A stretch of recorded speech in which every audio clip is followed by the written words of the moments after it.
Thanks for joining us from our studios in Israel. I'm Aaron Porras, here with ILTV's Morning Briefing. As we reported yesterday, Israel has been weighing its official response to the reconciliation deal between Hamas and the Palestinian Authority. Prime Minister Netanyahu has just given the final word that Israel will not negotiate with a Palestinian government backed by Hamas unless the terror organization completely transforms. This should come as no surprise, considering Hamas has the largest armed Palestinian army in the world, with 25,000 soldiers prepared to attack the Jewish state. So far, Hamas is refusing to dismantle its army as part of the reconciliation talks, though Palestinian Authority President Mahmoud Abbas insists Hamas must give up its military for the deal to work. This has led many to worry that Hamas will become a Hezbollah-like independent military faction within the Palestinian Authority.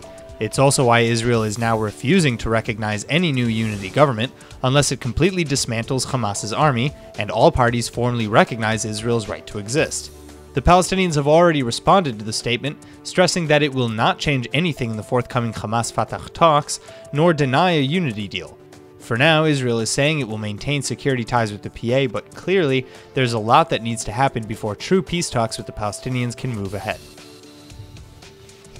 The IDF and Shin Bet security services made some big closures last night, as in addition to 18 arrests of suspects wanted for involvement to terrorism, they shut down 8 different Palestinian media and production companies on charges of incitement to violence. All 8 companies were providing televised programming for Hamas and Islamic Jihad in some way. 2 suspects from the media companies were arrested and equipment was seized as well. The companies targeted include PAL Media, Ramstat, and Transmedia in Nablus, Hebron, and Ramallah. Unfortunately for the IDF, though, the shutdowns didn't cut off their operations completely. Because several of the channels broadcast from Gaza and/or Lebanon, they're outside the IDF's jurisdiction. Therefore, the raids in the West Bank were reportedly just to shut down their physical presence in the West Bank. According to the IDF spokesperson's unit, quote, "Security forces will continue working against incitement to terrorism out of the understanding it is a direct cause of terrorist attacks and ground-level support for terrorism, which are inspired by it." End quote. According to the Amaq news agency, an Islamic State affiliate, Gaza native Zaher Abu Sitta has just been killed by an Israeli drone strike earlier this week. The Palestinian ISIS jihadist joined the Sinai Peninsula faction of ISIS and was killed in an apparent retaliation for rocket fire into Israel launched from Egypt. ISIS quickly took responsibility for that attack. 2 rockets were fired from the northern Sinai into the Eshkol region of southern Israel near Gaza. No damages or injuries were reported, but Israel reportedly sent out the drones that killed Abu Sitta shortly thereafter. Israel, in standard form, has neither confirmed nor denied responding to the rockets.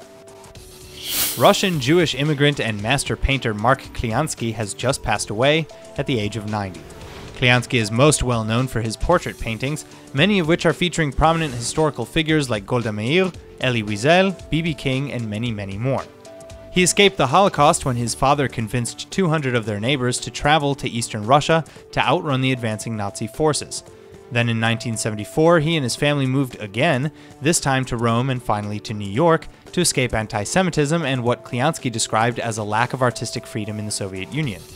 Kliansky, who was born in Russia in 1927, was painting from a very early age. Training in the best art schools since his early teenage years, Kliansky learned to hone the skills that would later earn him the praise of Elie Wiesel, the same Nobel laureate who wrote in the foreword of a book on Kliansky's work that Kliansky was, quote, "a painter on the theme of return or of memory or both." Mark Kliansky offers us multiple faces that have haunted his past and ours. One has only to see them to understand his journey from Leningrad to Manhattan. One has only to study them to recall the events which they incarnate. For Mark Kliansky, the mystery of endurance as well as transformation is in the human face. End quote. Kliansky is survived by his wife Irina, his sister, 2 daughters, and 4 grandchildren. Despite the highly vocal opposition of Palestinian and Arab states, Keren Shachar, the director of the Treaties Department in the Israeli Ministry of Foreign Affairs, has been elected by the United Nations General Assembly to be part of COPUOS, the Committee on the Peaceful Uses of Outer Space. Shachar will be the Israeli representative in the committee, which holds 84 members from 6 different UN member states. According to the charter of the Bureau, COPUOS's mission is to govern the exploration and use of space for the benefit of all humanity, review international cooperation in peaceful uses of outer space, encourage space research, and study legal ramifications that may arise from the exploration of outer space. Israel's UN ambassador Dani Danon praised the decision, saying it was just another example of Israel's nearing equal status in the United Nations. The other 5 countries in addition to Israel who were elected yesterday to the Kopo Space Council are Brazil, Mexico, Poland, South Africa, and Indonesia. That's all for now. I'm Aaron Porras, and see you later with our main daily broadcast from Israel at 2 p.m. Eastern Time.